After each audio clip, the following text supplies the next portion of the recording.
Monsieur, bonsoir, je suis ravie de vous retrouver pour cette nouvelle édition. À la une ce soir, retour sur les derniers événements autour du conflit russo-ukrainien, entre les approvisionnements d'armes et les hurlements des va-t-en-guerre occidentaux. Le conflit s'éternise et fait de plus en plus de victimes. Une rentrée sous haute tension. Après la pause estivale, Emmanuel Macron va devoir affronter une rentrée explosive au programme réforme du chômage, projet de loi de finances, guerre en Ukraine et refondation du parti présidentiel. Et puis nous reviendrons sur le scandale du week-end, les vidéos tournées au sein de la prison de Fresnes où les détenus enchaînent courses de karting, piscine et trampoline. Une guerre sans fin. Près de 6 mois après le lancement des opérations russes en Ukraine, le conflit s'enlise et les victimes s'accumulent. Pourtant, les dirigeants occidentaux poursuivent leurs manœuvres belliqueuses avec un appui sans faille des médias dominants qui déversent mensonges et propagande ad nauseam. Ми маємо бути свідомі того, що цього тижня Росія може постаратись зробити щось особливо гидке, щось особливо жорстоке. Quelque chose de particulièrement dégoûtant et cruel. Voilà ce que Volodymyr Zelensky affirme redouter autour du 24 août prochain, date d'anniversaire de l'indépendance de l'Ukraine obtenue en 91. Fidèle à ses habitudes, le président ukrainien attise donc les tensions pour mobiliser les Occidentaux et prolonger un combat qui sème la mort depuis près de 6 mois. Au fil du temps, la situation devient donc de plus en plus inextricable avec des victimes qui s'amassent de part et d'autre. La fin de semaine aura d'ailleurs été marquée par un attentat à la voiture piégée dans les environs de Moscou, où la journaliste et philosophe Daria Dugin a été foudroyée à seulement 29 ans. Si l'on ignore pour l'heure si l'acte terroriste est effectivement en lien avec la guerre en Ukraine, il semble que la personne visée par l'attentat était en réalité Alexandre Dugin, le père de la victime. Un crime particulièrement dégoûtant et cruel, pour paraphraser Volodymyr Zelensky, qui a donné lieu à un torrent de désinformation de la part des médias oligarchiques occidentaux. Présentant fallacieusement Alexandre Dugin comme un conseiller de premier plan de Vladimir Poutine, certains journalistes ont presque légitimé l'attentat à l'antenne.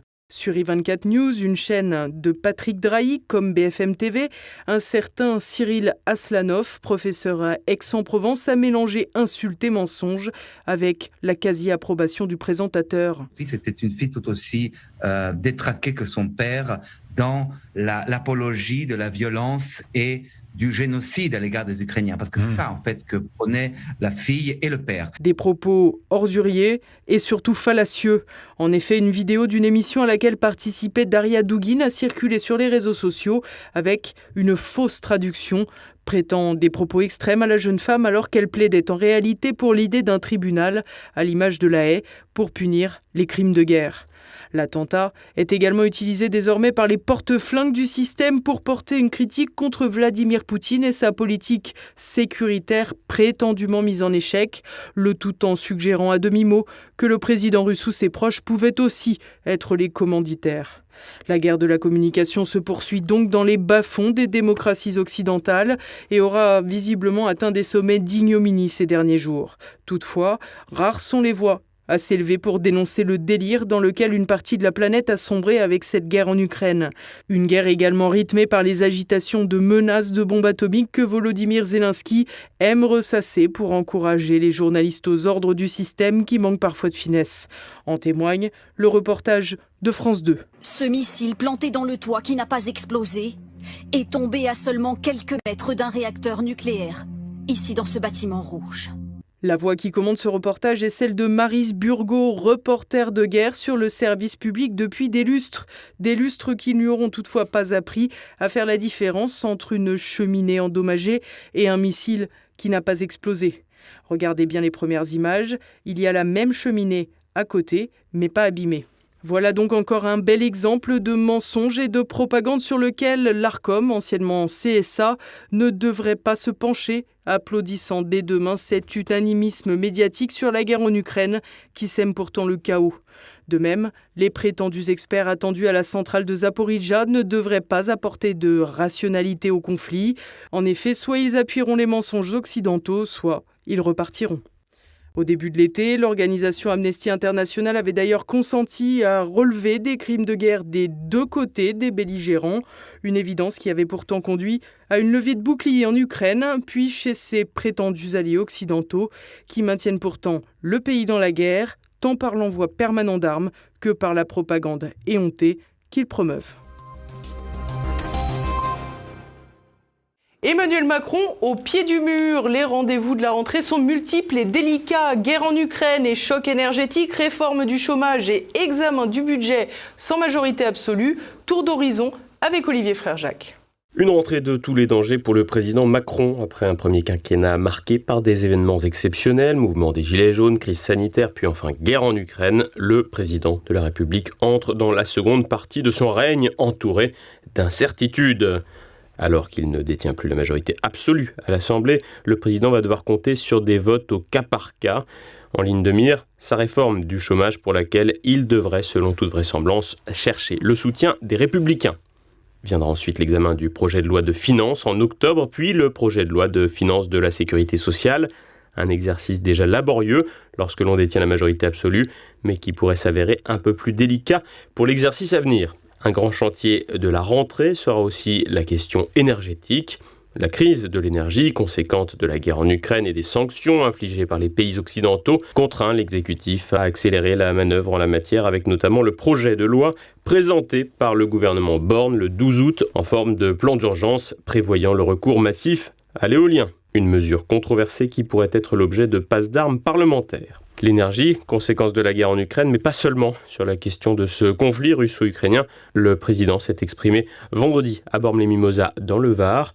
Emmanuel Macron a ainsi demandé aux Français de payer le prix de sa politique étrangère.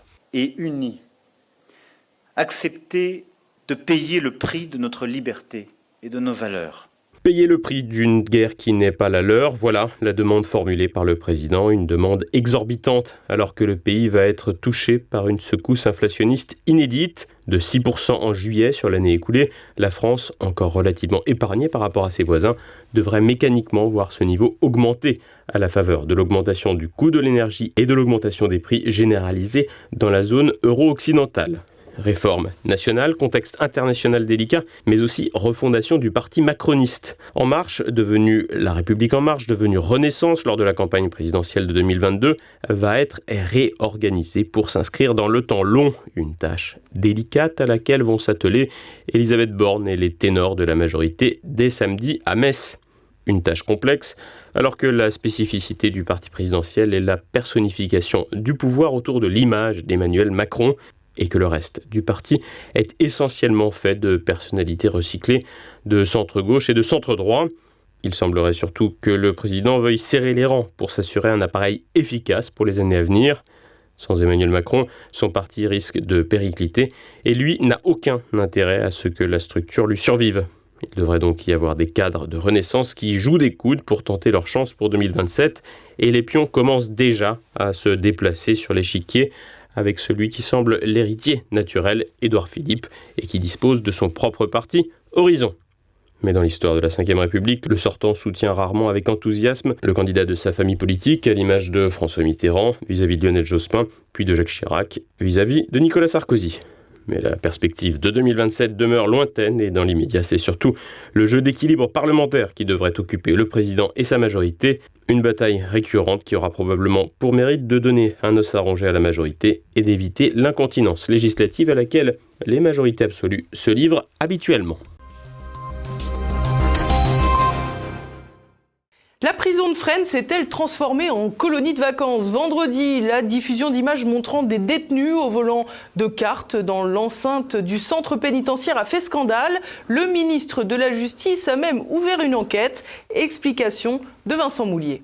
Une course de karting, une piscine avec des trampolines, des parcours d'obstacles et un animateur avec un micro pour mettre l'ambiance.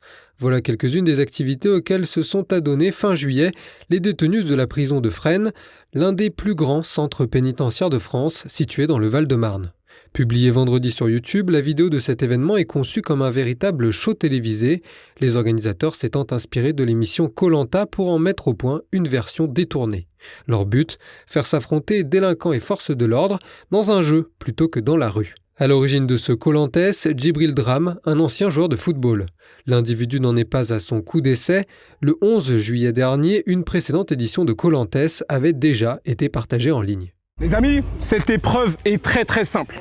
Le but du jeu est de faire tomber son adversaire dans la piscine. À droite, la team Colantes, à gauche, la team des policiers. Des événements dont l'organisation aurait été impensable sans l'accord des représentants de l'État, policiers, surveillants de prison, mais aussi leurs supérieurs hiérarchiques. Le directeur des prisons de Fresnes, Jimmy Deliste, avait même remercié les organisateurs sur les réseaux sociaux, évoquant un moment d'engagement fraternel au bénéfice de 3 associations. Dimanche, le syndicat Force ouvrière demandait sa démission. Mais au-delà, c'est la responsabilité du ministère de la Justice qui est pointée du doigt. Pour répondre à la polémique, Éric Dupond-Moretti a diligenté une enquête. Difficile de dire qu'il n'était pas au courant, mais c'est pourtant ce que prétend le garde des Sceaux. Dimanche matin, le journal Le Figaro révélait néanmoins que le cabinet du ministre avait validé l'opération et que la vidéo avait été vérifiée avant sa diffusion par la direction de la communication du ministère. Le producteur de Colantes, Enzo Angelo Santo, s'est également exprimé dans ce sens à la télévision. Des révélations qui n'empêchent pas Éric Dupond-Moretti de feindre la surprise. Le ministre rappelle ingénument que la lutte contre la récidive passe par la réinsertion, mais certainement pas par le karting. L'affirmation contredit également de nombreuses observations. Ainsi, Éric Dupond-Moretti, acclamé par les détenus de la prison de Fresnes lors de sa première visite comme ministre de la Justice, se prêtait volontiers à une partie de baby-foot avec l'un d'eux. Plus tôt cette année, la maison d'arrêt avait déjà organisé en son sein différents événements, dont une démonstration de motocross le 11 mai. Les réactions politiques divergent. La droite parle d'une insulte aux victimes. Du côté des organisateurs, on réplique que les détenus ayant pu participer au jeu avaient été triés sur le volet. À gauche, on rappelle que le quotidien des détenus est bien éloigné de ce que montre la vidéo, évoquant des conditions de vie indignes. Quant à savoir si l'événement a été organisé aux frais du contribuable, Dominique Simoneau, contrôleur général des lieux de privation de liberté, estime qu'il n'a pas coûté un sou à nos impôts, puisque la production a tout payé. Dans d'autres prisons, les détenus pourraient s'estimer lésés et demander un traitement similaire, de quoi transformer les centres pénitentiaires en centres aérés de plus en plus souvent. Une affaire qui accentue avant tout le sentiment d'impunité. En effet, ce spectacle fait perdre toute substance à la notion de peine de prison, un manque de respect pour les victimes et leurs familles qui pourrait aussi les inciter à se faire justice elles-mêmes. Et on reste avec Vincent Moulier, cette fois c'est pour l'actualité en bref. Les Corses demandent des comptes à Météo France. Dimanche, le conseil exécutif de la collectivité de Corse et son président, l'indépendantiste Gilles Simeoni, appellent à tirer les leçons de la tempête meurtrière qui a frappé l'île jeudi matin, faisant 5 victimes. Météo France avait basculé l'île en vigilance orange seulement quelques minutes avant l'arrivée des premières rafales. De passage en Corse jeudi et vendredi dernier pour une opération communication, Gérald Darmanin avait promis que, comme toujours, une enquête serait commandée à la sécurité civile. L'enseignement supérieur part à la rescousse du niveau de français de ses étudiants. En baisse constante, il fait aujourd'hui l'objet de toutes les attentions. Plusieurs universités comme Paris-Nanterre, Cergy et des écoles de commerce, telles que la Montpellier Business School, ont, depuis une dizaine d'années, rendu obligatoire des cours de remise à niveau. Depuis un an, l'université Paris-Nanterre élabore même une plateforme de formation pour certifier la maîtrise de la langue française. 18 universités sont d'ores et déjà partenaires.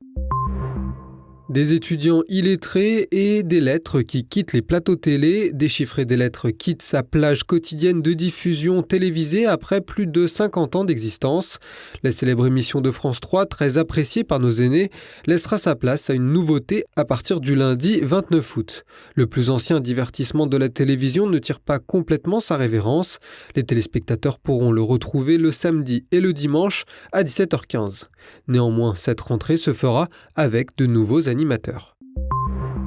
Un fournisseur espagnol d'électricité lâche ses clients français.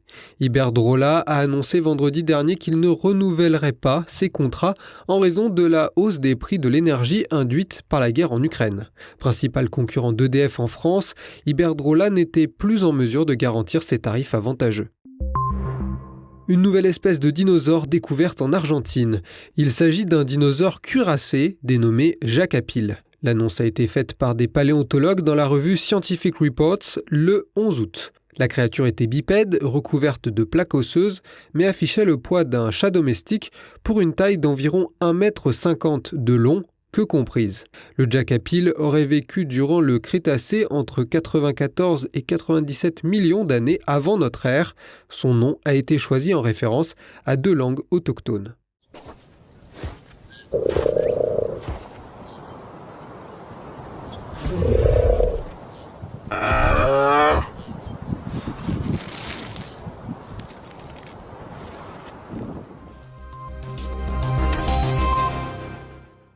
Et voilà, on arrive déjà à la fin de cette édition. Dans un instant, en hommage à la journaliste russe Daria Dugin, assassinée samedi dernier, nous diffusons un entretien qu'elle avait accordé à Brésinfo en septembre 2019 pour évoquer la politique de son pays. Si le monde occidental globaliste qui n'a pas de valeurs culturelles, idéologiques, démocratique, s'il diabolise quelque chose, c'est un bon signe. C'est-à-dire que c'est l'affirmation que notre cours est bien. Si, par exemple, le télé BFM dit que la Russie, c'est l'ennemi, c'est bien. C'est-à-dire que la Russie a la propre identité, elle le montre, et que BFM TV et aussi ses dirigeants qui sont connectés avec les élites globalistes sorossiennes, ils ont vu que la Russie a la volonté politique, a la volonté culturelle. C'est-à-dire, c'est l'affirmation de notre puissance. Et pour moi, je suis très ravie quand je vois la diabolisation totale de la Russie, parce que ça montre pour moi que mon pays défend les intérêts du peuple. Également au programme de votre soirée, un épisode des coulisses de la gastronomie sur un chef étoilé à Paris. C'est à présent la fin de ce journal. Merci pour votre fidélité. Bonne fin de soirée à tous. On se retrouve demain. Bonsoir.